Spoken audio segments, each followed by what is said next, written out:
এক শিক্ষক, এক ছাত্র আর নিঃস্বার্থ ভালোবাসার এক না বলা গল্প।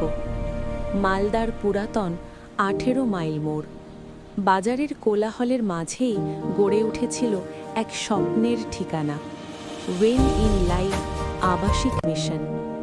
এই মিশন শুধু ইট সিমেন্টের একটা ঘর নয়, এটা ছিল বহু গরিব ঘরের সন্তানের আশ্রয়, আশা আর নতুন জীবনের শুরু।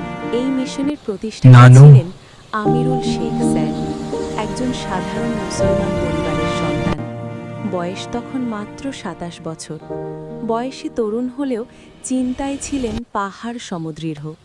তিনি শুধু একজন শিক্ষক নন, তিনি ছিলেন একজন গাইড, একজন অভিভাবক আর অনেকের কাছে একমাত্র ভরসা। আমিরুল স্যারের জীবনে টাকার চেয়ে বড় ছিল মানুষ, ধর্মের চেয়ে বড় ছিল মানবতা, আর নিজের স্বপ্নের চেয়েও বড় ছিল তার ছাত্রদের ভবিষ্যৎ। এই মিশনেই একদিন ভর্তি হয়েছিল এক ছেলে, তার নাম রোহিত সিংহ। রোহিত ছিল এক গরিব মধ্যবিত্ত হিন্দু পরিবারের সন্তান। বাবার রোজগার অল্প, সংসারের চাপ অনেক। চোখে ছিল ভয়, মুখে ছিল নীরবতা, আর ভেতরে জমে থাকা হাজারো না বলা কষ্ট। রোহিত পড়াশোনায় খুব খারাপ ছিল না, কিন্তু তার আত্মবিশ্বাস ছিল ভাঙা কাঁচের মতো, ছোট ধাক্কাতে চুরমার হয়ে যেত। আমিরুল স্যার প্রথম দিন থেকে রোহিতকে আলাদা করে লক্ষ্য করেছিলেন। ক্লাসের পেছনে বসে থাকা ছেলেটার চোখে তিনি নিজের শৈশবটা খুঁজে পেয়েছিলেন। কিছুদিনের মধ্যেই রোহিত আমিরুল স্যারকে ডাকতে শুরু করল নানু। এই একটা ডাকেই যেন আমিরুল স্যারের বুকটা ভরে উঠত। নিজের রক্তের সম্পর্ক না হয়েও কেউ যদি আপন করে ডাকে, সে অনুভূতি বোঝানোর মতো ভাষা হয় না। আমিরুল স্যার বিনা স্বার্থে রোহিতকে ভালোবেসেছিলেন, এমনভাবে ভালোবেসেছিলেন যেন রোহিত তার নিজের সন্তানের থেকেও বেশি আপন। স্যারের শুধু একটাই স্বপ্ন ছিল, রোহিতের মাধ্যমিকের রেজাল্ট ভালো হোক।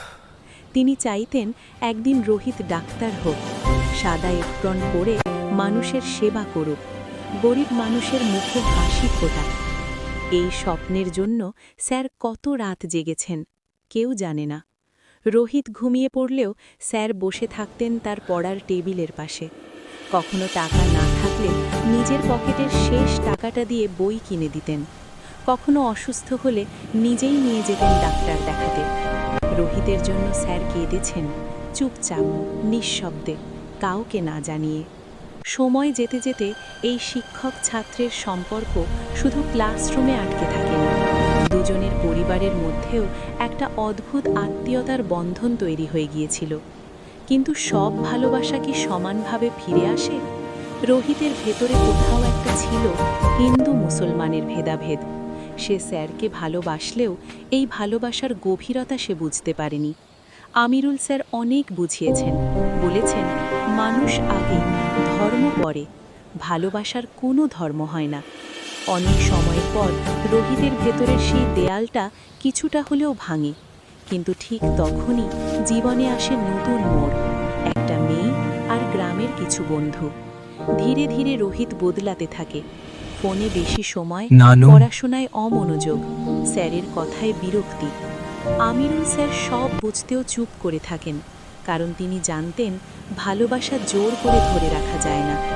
রোহিত দূরে সরে যাচ্ছিল, আর স্যার প্রতিদিন একটু একটু করে ভেঙে পড়ছিলেন। রাতে ঘরে একা বসে স্যার ভাবতেন, আমি কি কোথাও ভুল করলাম? এত ভালোবাসা কি বোঝা হয়ে গেল? চোখের জল বালিশে ভিজে যেত, কিন্তু পরের দিন আবার হাসি মুখে ক্লাস নিতেন, কারণ একজন প্রকৃত শিক্ষক নিজের কষ্ট ছাত্রের সামনে কখনো দেখায় না। আজও হয়তো রোহিত জানে না একজন মানুষ তাকে নিজের জীবনের থেকেও বেশি ভালোবেসেছিল। আজও হয়তো সে বুঝতে পারেনি সব সম্পর্ক রক্তের হয় না, কিছু সম্পর্ক আত্মার হয়। এই গল্প শুধু আমিরুল স্যার আর রোহিতের নয়, এই গল্প হাজারো নিঃস্বার্থ শিক্ষকের, যারা বিনিময়ে কিছু না চেয়েও ছাত্রদের জন্য নিজের সবটা উজাড় করে দেয়।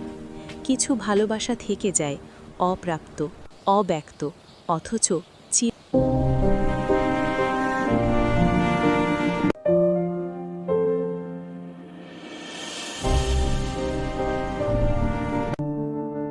Sometimes, the quiet moments teach us the most.